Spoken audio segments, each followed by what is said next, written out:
242 प्रवाशांना घेऊन जाणारं विमान कोसळलं।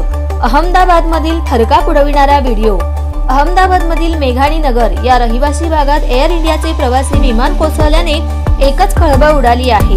विमानात 242 प्रवासी आणि क्रू मेंबर्स होते।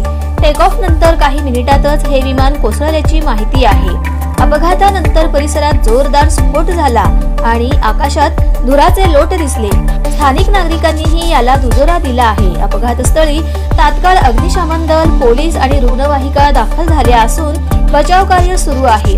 अनेक जखमींना रुग्णालयात हलवण्यात आलं आहे। मृतांचा आकडा अद्याप स्पष्ट झालेला नाही। एअर इंडियाने या दुर्घटनेची चौकशी सुरू केली आहे। प्रशासनाने परिसर सील केला असून नागरिकांना सुरक्षित स्थळी हलवले जात आहे। या भीषण घटनेमुळे संपूर्ण अहमदाबाद शहरात शोककळा पसरली आहे। या अपघातामध्ये अनेकांचा मृत्यू झाल्याची शक्यता वर्तविण्यात येत आहे। या घटनेचा व्हिडिओ सोशल मीडियावर व्हायरल झाला आहे।